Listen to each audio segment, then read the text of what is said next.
विदेशी ताकत कैसे काम करती है और चेहरा क्या होता है, आज पहली बार आपके सामने रख रहे हैं। उस चेहरे का नाम है जॉर्ज सोरोस।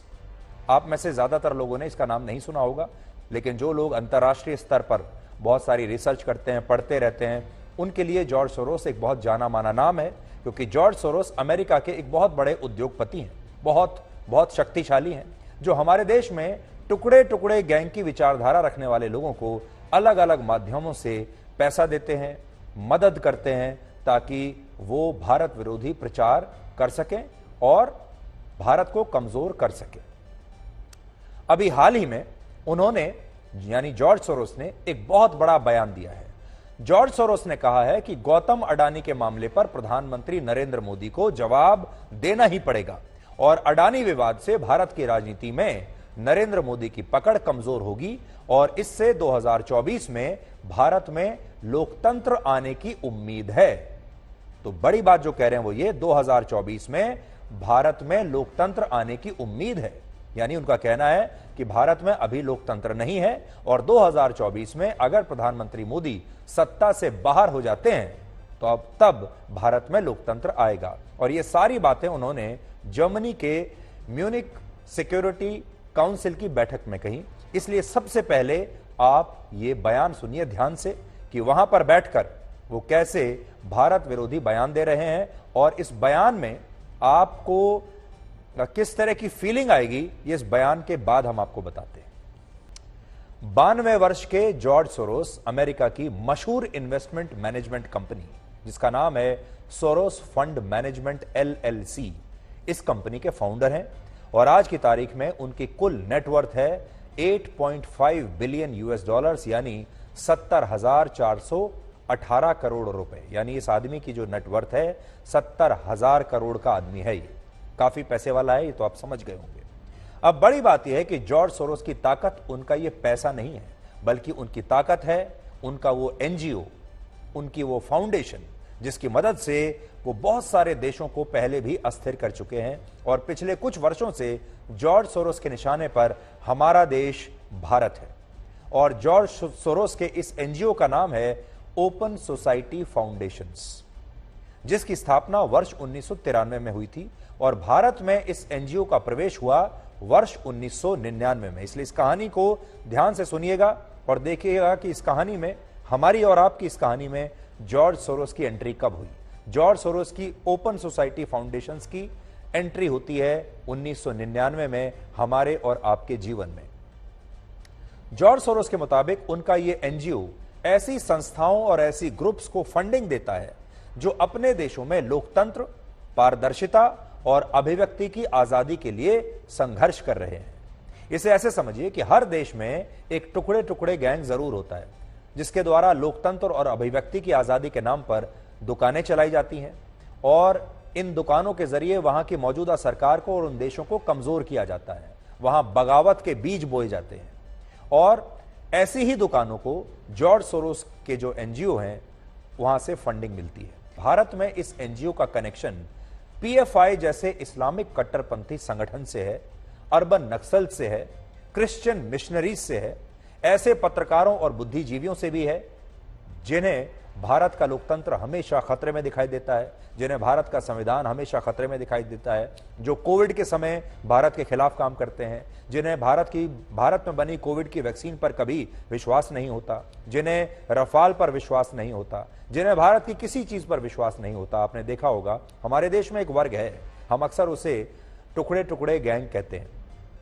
ये गैंग नहीं है, ये एक विचारधारा है जिसका नाम टुकड़े टुकड़े गैंग रख दिया गया है। और इस तरह की विचारधारा के लोग आज आपने देखा होगा मीडिया में भी हैं, विपक्षी पार्टियों में भी हैं, NGOs में भी हैं, जो अपनी अपनी दुकान चलाते हैं और हमेशा आपको यह बताते हैं कि भारत खतरे में है, भारत टूटने वाला है। सबसे बड़ी बात यह है कि जॉर्ज सोरोस के इस NGO के तार कांग्रेस पार्टी से भी जुड़े हुए हैं। अब आपको समझ में आया होगा कि जॉर्ज सोरोस की भाषा और कांग्रेस पार्टी की भाषा एक जैसी क्यों आपके कानों को सुनाई दे रही है। आज हम एक एक करके सबूतों के साथ इस पूरे इकोसिस्टम के बारे में आपको बताएंगे और इसकी शुरुआत करते हैं हम कांग्रेस पार्टी से ही। कांग्रेस पार्टी को बुरा तो बहुत लगेगा, लेकिन जो सच्चाई है वो तो आपके सामने रखनी ही पड़ेगी, चाहे कितनी भी मुश्किलें हों। कांग्रेस पार्टी ट्रोल भी करेगी, लेकिन जो सच है वो सच है और आज देश के लोगों को ये समझना होगा। अब ध्यान से सुनिए, वर्ष 2016 में भारत सरकार ने गैर कानूनी फंडिंग को रोकने के लिए जॉर्ज सोरोस के इस एनजीओ को अपनी वॉच लिस्ट में डाल दिया था, जिसका मतलब यह था कि क्योंकि ये एनजीओ गैर कानूनी तरीके से भारत में अलग अलग संस्थाओं को फंडिंग कर रहा था, इसलिए अब ये वॉच लिस्ट में रहेगा और इसे कोई भी फंडिंग रिलीज करने से पहले भारत सरकार की मंजूरी लेनी होगी, यानी भारत सरकार की नजर इस एनजीओ पर रहेगी। और ये एनजीओ आज भी इस वॉच लिस्ट में है और इस एनजीओ पर भारत को अस्थिर करने के गंभीर आरोप लग रहे हैं।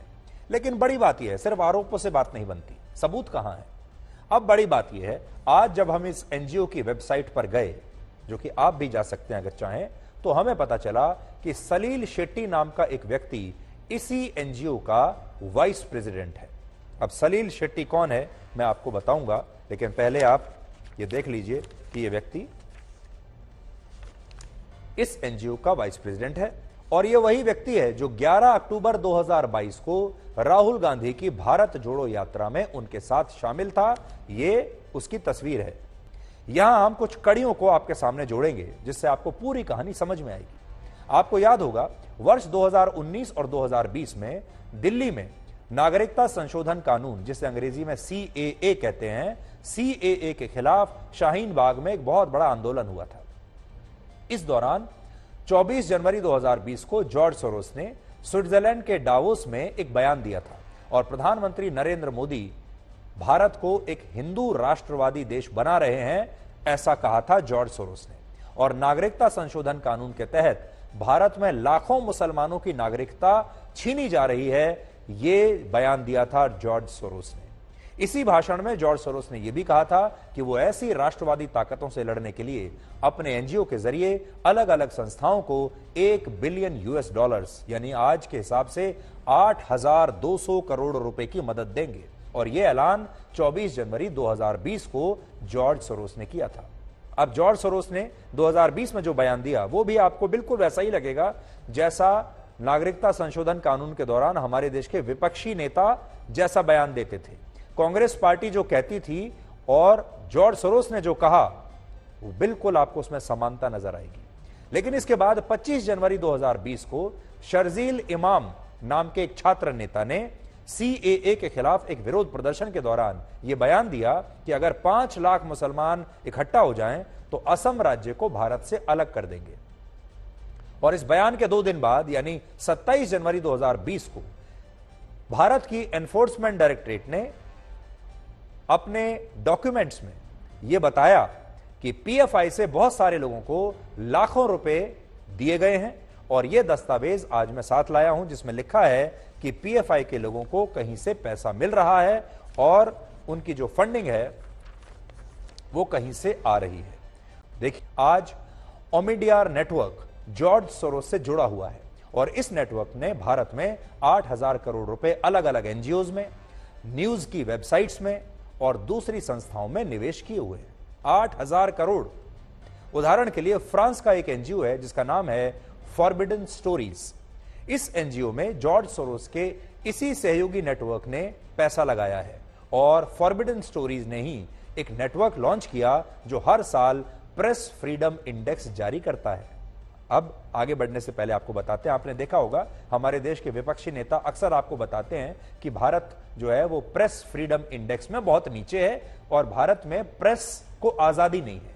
ये बार बार आपको बताया जाता है और वो कहते हैं कि प्रेस फ्रीडम इंडेक्स की नई रिपोर्ट आई है जिसमें भारत और नीचे चला गया है।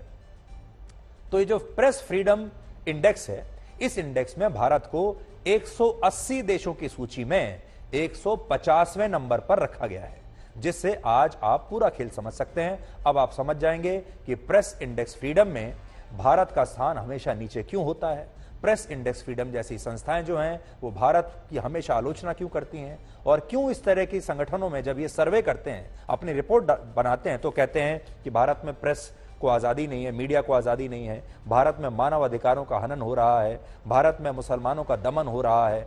यही वो संगठन है जो ये रिपोर्ट्स देते हैं और इन संगठनों के पीछे जॉर्ज सोरोस का पैसा लगा हुआ है। एक और उदाहरण आपको बताते हैं। जॉर्ज सोरोस ने जैसे भारत में घुसपैठ करके आए रोहिंग्या मुसलमानों को कानूनी मुकदमे लड़ने में आर्थिक मदद दी थी, ठीक वैसे ही हंगरी में भी घुसपैठियों की मदद करके जॉर्ज सोरोस ने वहां की सरकार को अस्थिर करने की कोशिश की थी, जिसकी वजह से उन्हें हंगरी में प्रतिबंधित कर दिया गया। इसके अलावा रशिया में भी जॉर्ज सोरोस पर प्रतिबंध है और अमेरिका ने उन्हें अपने देश का सबसे खतरनाक व्यक्ति बताया है। और जॉर्ज सोरोस आज भारत के खिलाफ अंतरराष्ट्रीय साजिश का एक पोस्टर बॉय बन चुके हैं, जिसमें सेना और हथियारों का प्रयोग होता है। दूसरा होता है नैरेटिव वॉर, जिसमें हथियारों से नहीं बल्कि फेक नैरेटिव और धारणाओं से लोगों के दिमाग पर हमला किया जाता है, लोगों के विचारधारा को बदला जाता है और लोगों को उनके ही अपने देश के खिलाफ खड़ा कर दिया जाता है। जैसे मुगलों ने जब भारत पर हमला किया तब वो हथियारों से हमें हराने में कामयाब हुए, बड़ी विशाल सेना लेकर आए थे। इसके बाद ब्रिटेन ने व्यापार के जरिए भारत को अपना गुलाम बनाया और अब नैरेटिव वॉर की मदद से जॉर्ज सोरोस जैसे लोग मीडिया को कंट्रोल करके भारत को कमजोर बनाना चाहते हैं और यही बात आज भारत के हर नागरिक को समझनी है। शिवसेना की स्थापना वर्ष 1966 में हुई थी। 67 वर्ष बाद पहली बार ऐसा हुआ है जब शिवसेना की कमान बाला साहब ठाकरे के परिवार के हाथों से निकल गई और अब इस पार्टी की विरासत का नेतृत्व एकनाथ शिंदे करेंगे, जो ठाकरे परिवार के सदस्य नहीं हैं लेकिन शिवसेना के कार्यकर्ता रहे हैं। चुनाव आयोग को यह फैसला इसलिए करना पड़ा क्योंकि पिछले साल शिवसेना पार्टी में 2 गुट बन गए थे, यानी शिवसेना टूट गई थी। एक गुट था एकनाथ शिंदे का, जिन्होंने पार्टी के ज्यादातर विधायकों को अपने साथ लेकर तख्ता पलट कर दिया था और बीजेपी के साथ मिलकर सरकार बना ली थी। और दूसरा गुट उद्धव ठाकरे का था, जिनके पास 56 में से सिर्फ 15 विधायक से भी कम बचे थे और इसकी वजह से तब उद्धव ठाकरे को इस्तीफा देना पड़ा था मुख्यमंत्री के रूप में। और हालांकि मुख्यमंत्री की कुर्सी गंवाने पर उन्हें उतना दुख नहीं हुआ होगा जितना दुख आज उन्हें अपने पिता की पार्टी और अपने पिता की विरासत गंवाने पर हो रहा होगा, क्योंकि सरकारें स्थायी नहीं होती लेकिन पार्टी, उसका चुनाव चिन्ह और पार्टी की विरासत स्थायी होती है। चुनाव आयोग ने जो निर्णय दिया है उसका मैं स्वागत करता हूं। ये लोकशाही का विजय है। हिंदू हृदय सम्राट बाला साहेब ठाकरे जी, धर्मवीर आनंद दिघे जी, इनके विचारों का विजय है।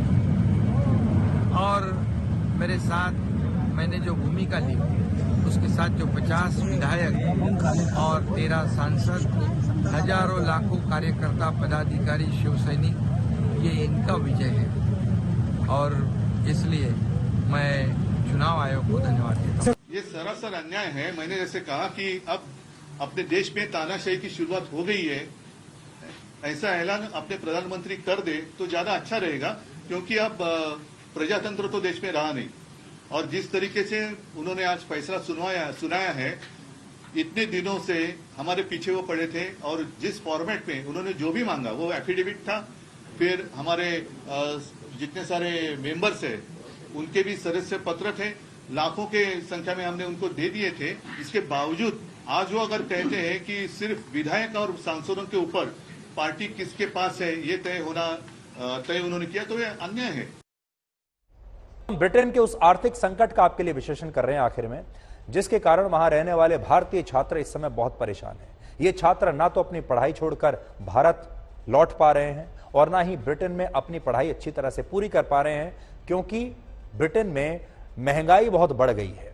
संकट इतना बड़ा है, इसका अंदाजा आप इस बात से लगाइए कि इन छात्रों को दिन में सिर्फ एक बार ही खाना मिलता है और इसी स्थिति में वो अपना पूरा जीवन बिता रहे हैं आजकल। और इसकी सबसे बड़ी वजह है ब्रिटेन की कॉस्ट ऑफ लिविंग क्राइसिस, यानी ब्रिटेन में जो कॉस्ट ऑफ लिविंग है वो बढ़ गई है। महंगाई इतनी बढ़ गई है कि वहां पर अपना गुजारा करना मुश्किल हो रहा है। किसी भी देश में जब रोजाना जरूरत में आने वाली सामान्य चीजों की कीमत इतनी महंगी हो जाती है कि लोगों को वहां रहना मुश्किल हो जाए और उनकी कमाई की तुलना में खर्च ज्यादा हो जाए, तो इसे कॉस्ट ऑफ लिविंग क्राइसिस कहते हैं। ब्रिटेन इस समय इसी क्राइसिस से गुजर रहा है, लेकिन इस संकट में जो लोग सबसे ज्यादा परेशान हैं वो हैं हमारे देश के छात्र जो वहां पर गए थे।